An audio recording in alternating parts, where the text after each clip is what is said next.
warahmatullahi wabarakatuh. Kembali lagi kawan di Legenda Catur Dunia. Masih dari permainan antar engine dari komputer chess championship yang ada di chess.com. Kali ini game yang saya ambil dari partainya Torch versus Ethereal. Torch ini merupakan bot terbaru dari chess.com kawan. Merupakan salah satu engine terkuat juga yang ada di chess.com. Sudah dilengkapi dengan AI juga kawan Torch ini. Beberapa waktu yang lalu juga kita sempat ulas permainan Torch versus Stockfish, tapi kali ini coba kita lihat kekuatan Torch versus Ethereal, di mana Torch ini kawan unggul 6,5 poin atas Ethereal yang hanya 3,5 poin. Dan game yang akan kita ulas ini adalah game pertama antara keduanya, dan sekarang langsung ke papan analisisnya. Dan di sini Torch mengawali dengan pion D4, Ethereal kuda F6, Torch melanjutkan kuda F3, pion C6, ingin melanjutkan pion D5, membentuk struktur permainan seperti karukan kawan. Ataupun jika di sini pion C4, maka bisa dilanjutkan dengan slav defense pion D5. Torch tetap melanjutkan dengan pion C4, tapi tidak dengan pion D5 slav defense, memilih dengan gambit kawan, dengan pion B5. Tapi admin tidak terlalu familiar dengan gambit seperti ini. Bahkan baru kali ini admin melihat permainan seperti ini dari engine kawan. Jadi admin tidak bisa menjelaskan fungsi ataupun tujuan dari permainan gambit. Tentu saja secara umum gambit tujuannya dengan pengorbanan pion di awal pembukaan, membuka jalur-jalur pengembangan lebih cepat untuk mempercepat serangan ataupun mempercepat pengembangan perwira kawan. Dan Torch menerima dengan pion C pukul pion B4, pion C pukul balik pion B4. Gajah punya diagonal terang yang sudah siap diisi. Kuda pun juga siap mengisi petak C6 nanti kawan. Dan gajah gelap keluar ke petak G5. Lanjut Torch. Gajah B7 langsung di sini kawan. Kemudian kuda berkembang ke petak D2, lanjut Torch. Dan pion A6 untuk perkuat posisi pionnya. Di sini ditantang dengan pion A4. Nah di sini kawan, kalau Stockfish yang main mungkin pion B pukul pion A4. Atau juga dengan pengembangan kuda C6 terjadi baku hantam di sini kawan. Nanti pertukaran benteng terjadi di petak A8, tapi memilih dorong maju kawan ke petak B4 oleh Ethereal. Benteng digeser ke C1, lanjut Torch. Di sini ada pion E6 dan berlanjut dengan langkah pion E4 untuk coba nanti mendapatkan kuda kawan. Ada gajah E7 untuk blokade pin dari gajah gelap putih. Di sini ada gajah melanjutkan pengembangan ke petak D3, lanjut Torch untuk persiapan rokade. Ethereal melanjutkan dengan pion D6-nya terlebih dahulu, menteri ke E2, kemudian berlanjut pengembangan kuda B ke D7, baru di sini kedua pemain rokade kawan. Benteng F ke E1, kemudian diikuti dengan pion A5 untuk perkuat pion di lajur B-nya, dan di sini Torch dorong pion E5 menantang pertukaran pion pusat. Ditolak kuda ke D5, membuka tantangan pertukaran gajah gelap kawan. Ditolak dengan langkah menteri naik ke petak E4. Langsung direct ancaman skakmat. Pion G6 dimainkan dan menteri ini bergeser ke petak G4 untuk coba backup gajah. Ethereal mendahului pertukaran gajah gelap. Diambil balik menggunakan kuda untuk tidak terjadi pertukaran menteri lebih cepat. Dan disusul menteri bergeser ke lajur H, ancaman skakmat berikutnya mungkin. Dan Ethereal melanjutkan dengan pion D pukul pion E5. Pion D ambil balik pion D5 kawan. Tetap dengan pion ini awasi ruang-ruang gelap untuk juga mungkin dukungan bagi kudanya nanti kawan ke petak F6. Nah di sini benteng C8 pilihan terbaik dari Ethereal menantang pertukaran benteng, ditolak kawan dengan menteri ke H4 ancaman skakmat. Pion H5 di sini, baru sekarang benteng pukul benteng C8, ambil balik dengan gajah. Kemudian ada menteri bergeser ke G3 untuk menghindari pin di sini kawan. Ataupun juga persiapan menekan pion G6 bersama gajahnya nanti. Dan dilanjut Ethereal dengan langkah kuda bergerak ke petak C5. Coba ancam gajah terang. Dibiarkan saja kuda D lompat ke petak E4 kawan. Persiapan untuk melakukan aksi di sini. Nah di sini ada beberapa opsi bagi hitam kawan. Langsung pertukaran kuda ataupun sikat gajah. Ataupun juga menteri bergerak ke petak E7 untuk coba backup kuda yang di sini. Dari 3 langkah itu kawan, bedanya cuma tipis. Di sini Ethereal memilih pertukaran kuda pukul kuda E4 agar terjadi keseimbangan perwira di atas papan, agar tidak ada ancaman di petak F6. Ambil balik oleh gajah, tetap pressure pion G6 ini, dan kuda siap memberikan jalan bagi menteri nanti. Mungkinkah kuda ini siap dikorbankan untuk ambil pion yang di sini menteri meluncur kawan? Kita lihat saja.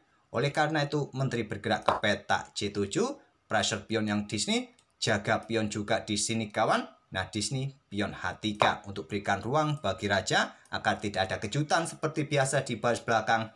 Dan menteri melepaskan baris ketujuhnya kawan bergerak ke petak J4. Kuda F3. Buka akses bagi menteri kawan bersama gajah. Coba ancam pion di petak G6 melakukan pengorbanan. Kenapa tidak ambil pion F7 itu saja di sini kawan? Melakukan pengorbanan. Tidak terlalu disukai oleh Stockfish 16. Walaupun begitu di sini putih bisa mempredeli pion-pion hitam kawan. Kalau blokade dengan benteng di sini ya ancamannya skakmat 1 langkah kawan, raja tidak bisa bergerak ke sini. Jadi kemungkinan di sini ya raja bergeser saja ke petak F8. Kalian mungkin predeli pion ini atau melakukan skak terlebih dahulu. Oke, kembali lagi ke langkah aslinya. Jadi memilih kudanya mundur ke petak F3 saja. Dilanjut dengan raja naik ke petak G7 untuk perkuat posisi petak G6-nya. Di sini ada menteri bergeser naik ke petak G5. Apakah disusul dengan langkah kuda nanti kawan pressure 3 kali pion G6 ini dan posisi menteri juga menjaga pionnya kawan? Etrial merespon dengan langkah pion B3 untuk coba rebut pion di sini, meloloskan pionnya mungkin kawan. Kemudian Tots melangkah kuda H4 bersama gajah, bersama menteri, tekan pion ini 3 kali, siap melakukan pengorbanan kawan. Ataukah juga ada opsi sikat kuda, peta F6 tidak ada yang menjaga, siap menteri menerobos peta F6 nanti di ruang-ruang gelap. Kita lihat saja. Etrial balas dengan menteri ke B4, ancam benteng kawan, dilepas pion G6. Jadi ancam benteng dengan tempo skak nanti, untuk mendapatkan gajah nanti ke depannya. Benteng diangkat naik ke peta E2. Menteri mundur ke E7, ternyata langkah kesalahan dari Etrial menantang pertukaran menteri kawan. Tadi Stockfish 16 menyarankan kuda ini mundur untuk coba backup petak G6-nya. Tapi memilih menteri ke petak E7 menantang pertukaran, ditolak menteri mundur ke G3. Kemudian di sini ada gajah A6 serang benteng kawan. Benteng dilepas, memilih pengorbanan kuda ambil pion G6. Dan ancam menteri persiapan discover juga. Dan tidak diladeni kawan dengan pion F, tapi pilih pion H4, melepaskan pionnya, langsung diambil open skak. Kenapa kuda ini tidak diambil kawan? Ya tentu memberikan jalan bagi menteri untuk mengobrak-abrik raja hitam. Mundur ke petak H8, ya bisa kalian ikuti ambil pion yang di sini kawan. Kalau bergerak ke sini ya 1 langkah bisa skakmat ke sini, otomatis bergerak ke sini. Kalian bisa ikuti dengan langkah melakukan skak lagi di petak G6. Mungkin kalau kalian blokade dengan menteri di sini, ya pion ini jatuh kawan, bisa jadi posisinya ancam gajah, gajah jatuh, kuda jatuh, ribet kawan. Ya mungkin di sini raja hanya bolak-balik ke petak H8. Kalian sikat kuda di sini, berikan jalan bagi benteng, ancamannya nanti ke sini bisa jadi kemungkinan gajah ini akan ambil benteng di sini kawan. Nah, kalian bisa melakukan skak di petak H6. Kalaupun di sini blokade oleh menteri kawan, kalian bisa mendapatkan benteng. Jadi rajanya bergeser ke sini. Nah, di sini gajah siap meluncur untuk ambil pion ini. Tak ada pilihan lain kawan untuk blokade dengan benteng. Nah, di sini kalian bisa melanjutkan untuk ambil pion ini terlebih dahulu. Habib si pion, posisi benteng terkunci, dan kalian menang banyak pion. Oke, kembali lagi ke langkah hasilnya. Jadi pengorbanan kuda ini kawan tadi tidak diterima oleh Etrial.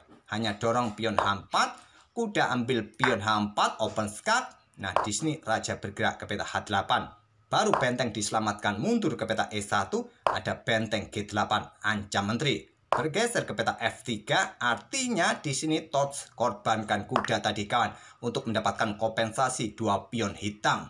Berlanjut dengan kuda sikat gajah D5 diambil balik oleh pion dan tidak langsung ambil balik kawan karena ancamannya di sini. Dorong pion terlebih dahulu lagi, pion F pukul pion E6, aktifkan benteng, ambil balik pion E6 kawan, dan gajah C8 serang benteng, serang pion yang di sini juga. Terlebih dahulu benteng ditarik mundur ke petak E5, berlanjut dengan langkah raja bergerak. Ancamannya jelas kawan ke sini. Kalaupun gajah tadi ambil pion di sini, ya ancamannya benteng siap meluncur melakukan skak garbuan tusukan pada menteri. Oleh karena itu raja bergerak ke petak G7. Benteng H5 ancam menteri. Menteri mundur ke E7, siap meluncur melakukan aksi kawan mungkin di sini. Menteri C3 skak, kawal juga petak E1. Raja bergerak dekati benteng. Benteng ambil pion kawan. Sekarang putih unggul 3 pion di sini, tapi dia kalah 1 perwira penuh. Tapi posisi raja ini yang membuat hitam tidak nyaman kawan. Terbuka. Walau bermain hanya dengan menteri dengan benteng, tapi posisi raja terbuka ini sangat menyulitkan bagi hitam. Apalagi 1 pionnya ini juga sebentar lagi bisa jatuh. Berlanjut benteng E8. Ya, ingin melakukan pertukaran menteri kawan. Terlebih dahulu menteri bergeser ke G3, temponya skak lagi, bergeser ke petak H6, benteng D6 skak. Kalian hiraukan saja, tak perlu peduli, tanda kuning, posisi putih sudah sangat bagus. Di sini blokade dengan gajah, menteri ke E5 kawan, untuk coba pressure pion di sini, ataupun juga kawal bentengnya tetap kawan. Raja bergerak ke H7, menghindari pin, kemudian di sini menteri H5 skak. Raja ke G7, diikuti dengan benteng turun ke D3. Untuk coba melakukan ancaman sekali lagi di sini kawan, tidak terburu-buru coba ambil pion karena posisi bentengnya juga terancam tadi, turun ke petak D3 dibalas dengan benteng G8. Benteng F2, batasi pergerakan raja terlebih dahulu, kontrol lajur F, tak perlu terburu-buru juga untuk melakukan skak di lajur G. Menteri bergeser ke E8 menantang pertukaran, ditolak ambil pion A5. Sekarang hitam hanya tersisa 1 pion kawan, artinya putih unggul dengan 4 pionnya. Permainan masih didominasi putih karena posisi raja sangat terbuka, telanjang kawan. Raja bergeser ke H7, benteng F4 di sini. Kemudian ada benteng G7, diikuti benteng E4, pin gajah kawan. Stockfish lebih menyukai benteng ke H4 skak. Tapi pin gajah saja, menteri ke C6, ancam benteng, backup oleh menteri, sergap gajah juga, backup oleh benteng di petak G6, baru benteng H4 skak, benteng H6. Di sini pertukaran benteng kawan, menteri melawan menteri plus dukungan gajah yang tersisa dengan 1 pion tapi mampu diblokade oleh pion di sini. Baru sekarang Tots dorong pionnya di petak A5. Raja ke H7, ada pion H4 sekarang gantian di lajur atau sisi kanan. Gajah mundur ke F7 untuk menghindari tekanan, juga menghentikan laju pion mungkin di sini kawan. Kemudian ada raja mulai bergerak naik ke petak H2 untuk menghindari ancaman baris belakang. Ikuti menteri ke petak C2 untuk memberikan tekanan pion yang di sini, memberikan tekanan pion di sini. Di sini menteri bergerak ke F4, lanjut Torch. Yang terkuat menurut Stockfish bisa bergerak ke petak F6 untuk dekati gajah, lindungi pionnya juga. Dan tetap mengawal petak gelap ini kawan. Tapi memilih meninggalkan pion B2-nya ataupun ancam gajah, gajah C4. Diikuti dengan pion H5, dorong terus kawan. Nah, di sini gajah ke F1, saran dari Stockfish memilih menteri bergerak ke D3. Berkoneksi, ini juga penting kawan, karena dia butuh dukungan lebih pada petak terang A6 ini untuk mencegah pergerakan pion yang dikorbankan. Bahaya, kalau dikorbankan dicaplok oleh gajah, menteri melakukan skak-skak, bisa jatuh gajah di petak A6. Logis juga, menteri C7 skak, raja dekati pion, menteri ke pusat untuk pertahankan pionnya, diikuti raja ke H7. Nah, pion F4 mulai gantian didorong kawan, gajah F7 di sini. Nah, berlanjut dengan pion dikorbankan. Stockfish menyarankan ambil saja. Dan nanti mungkin jadi seperti ini kawan, menteri ke sini skak, ancam gajah, blokade dengan gajah, pion didorong maju oleh Torch, mungkin seperti itu. Jadi menolak tidak ambil pion, memilih dengan menterinya bergerak ke G6. Menteri G5 menantang pertukaran kawan untuk mengkoneksikan 2 pionnya ini. Di sini ditolak, menteri ambil pion H6 skak. Diladeni juga oleh Torch kawan, diambil balik oleh raja. Nah, sekarang kita lihat permainan endgame dengan 3 pion bebas kawan melawan 1 perwira penuh.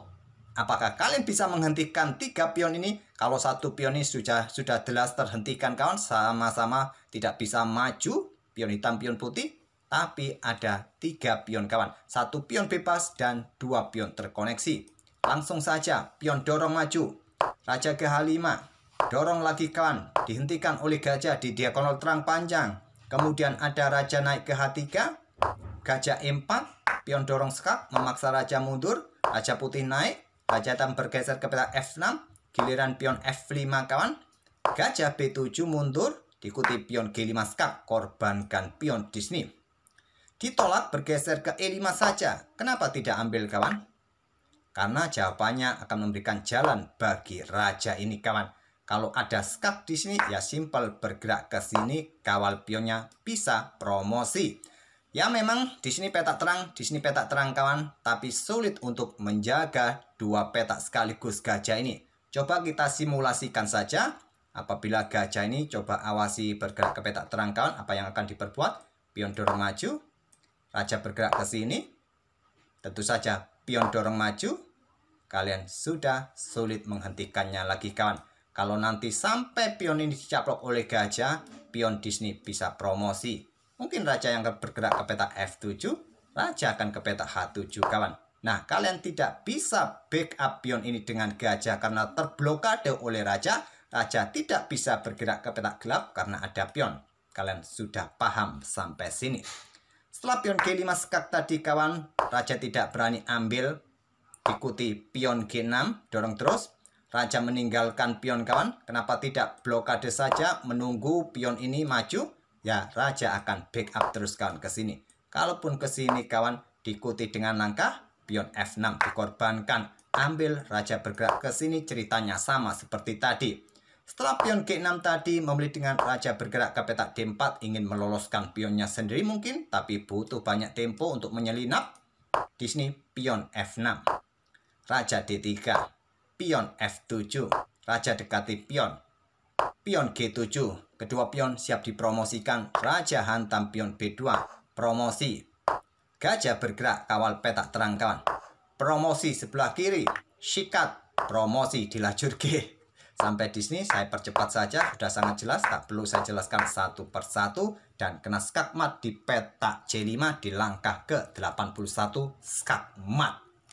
Itulah kawan game ciamik dari Tots dengan langkah-langkah pengorbanannya tadi. Dengan taktis dia mempreteli pion-pion eterial. Walaupun kalah satu perwira penuh kawan, dengan permainan pionnya dia mampu meloloskan dua pion bebasnya sehingga mempunyai dua menteri di akhir permainan. Oke, semoga permainan dari kedua engine ini bisa menghibur kalian kawan, dan kita akan bertemu di video-video berikutnya. Mungkin besok insya Allah kita akan ulas turnamen mingguan yang ada di chess.com titel Tuesday seperti biasa. Oke, sekali lagi terima kasih sudah mampir tiap hari. Jangan lupa tinggalkan like kalian kawan, ataupun subscribe bagi kawan-kawan yang belum sempat subscribe. Apa salahnya sekarang? Sudah waktunya untuk subscribe. Kita akan bertemu di video-video selanjutnya. Wassalamualaikum warahmatullahi wabarakatuh.